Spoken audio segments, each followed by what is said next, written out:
جمنا کنارے سامو گڑھ کا علاقہ۔ مغل بادشاہ یہاں شکار کھیلنے آتے تھے، مگر آج 29 مئی 1658 کو یہاں دو سگے بھائی مگر متحارب شہزادے ایک دوسرے کا شکار کرنے کو ہیں۔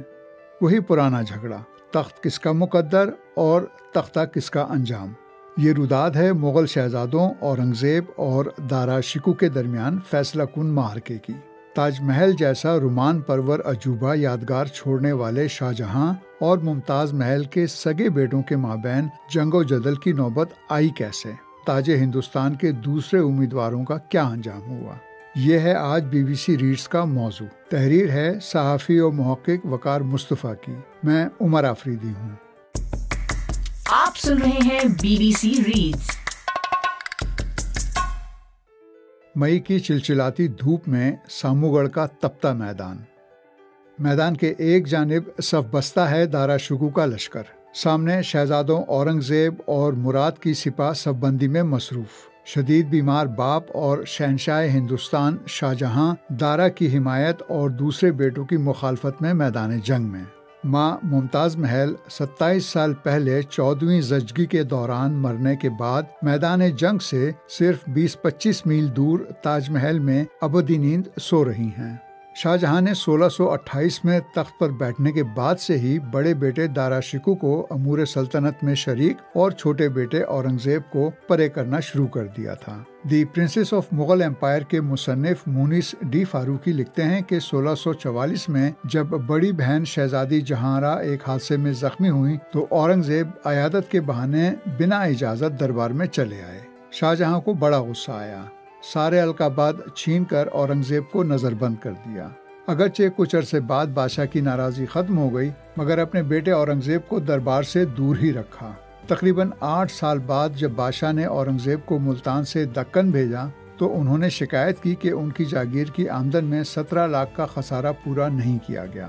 فاروقی لکھتے ہیں کہ شاہ جہاں نے اورنگزیب کی طاقت کم کرنے کی غرض سے ان کی خود تربیت کی ہوئی گھڑ سوار فوج کے ہزاروں سپاہی بھی رکھ لیے تھے۔ تاریخ داں ایرا مکھوٹی اپنے ایک مضمون میں لکھتی ہیں کہ بادشاہ کو اپنے بڑے بیٹے دارا شکوہ سے خاص انسیت اور لگاؤ تھا، جس سے تینوں چھوٹے بھائی دارا سے حسد کرنے لگے تھے۔ شاہ جہاں نے ان تینوں بیٹوں کو مختلف صوبوں کا گورنر بنا رکھا تھا، مگر وہ وقتاً فوقتاً دارا کے خلاف متحد ہو جاتے تھے۔ اورنگزیب نے ان باتوں کو تخت کی جانب اپنے سفر کا جواز بنایا۔ ستمبر 1657 میں شاہ جہاں بیمار پڑ گئے اور جھروں کا درشن نہ دے سکے۔ دارا شکوہ نے بطور ولی عہد اپنے والد کی جگہ امور سلطنت سنبھالے۔ آر کے گپتا اور ایس آر بخشی کی اسٹڈیز ان انڈین ہسٹری میں ہے کہ جب بادشاہ کی بیماری شدت اختیار کر گئی تو دارا نے اسے بھائیوں سے چھپانے کی کوشش کی۔ اس کا منفی اثر ہوا۔ ملک میں بادشاہ کی موت کو خفیہ رکھنے اور تخت پر دارا کے قبضے کی افواہیں پھیلنے لگیں، جن کا نتیجہ جانشینی کے لیے جنگ کی صورت میں نکلا۔ شہزادوں شجاع اور مراد نے اپنی اپنی جاگیروں میں بادشاہت کا اعلان کر دیا اور لشکر لے کر دلی کی طرف روانہ ہو گئے۔ اورنگزیب نے اپنے پڑوسی مراد سے اتحاد کیا اور دارالحکومت دلی کی طرف مشترکہ مارچ کی منصوبہ بندی شروع کر دی۔ دارا شکوہ کو میدان جنگ کا کوئی تجربہ نہیں تھا۔ انہوں نے صرف قندھار میں ایک ناکام مہم کی قیادت کی تھی۔ ان کے مقابلے میں اورنگزیب نے اپنی گورنری کے ادوار میں مختلف علاقوں میں طاقتور اتحادی بنا لیے تھے۔ دارا کا انداز زیادہ درباری اور فکری تھا۔ وہ فلسفے، ادب اور مذہب کے درمیان مکالمے پر زور دیتے تھے، جبکہ اورنگزیب نے عملی سیاست، جنگی مہارت اور انتظامی تجربے پر توجہ دی تھی۔ اورنگزیب نے اپریل 1658 میں دھرمٹ کے مقام پر دارا کو شکست دی، لیکن 1 ماہ بعد ہی دونوں پھر سے سامو گڑھ کے میدان میں آمنے سامنے تھے۔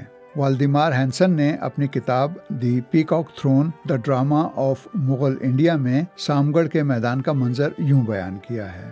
گرمی ایسی کہ دم گھٹتا تھا، سپاہی ذرا بختر میں جلنے لگے تھے، گھوڑے پیاس کی شدت سے ریت پر پاؤں مار رہے تھے، سورج کی ایسی بے رحمی کہ کچھ سپاہی پیاس اور گرمی سے میدان ہی میں دم توڑ گئے۔ دارا نے سامو گڑھ میں پڑاؤ تو ڈالا، مگر حیرت انگیز طور پر حملے کا حکم نہیں دیا۔ نکولو مانوچی، جو خود جنگ میں شریک تھے، کہتے ہیں کہ شاہی مشیر علم نجوم کی روشنی میں حملے کو ملتوی کروا رہے تھے۔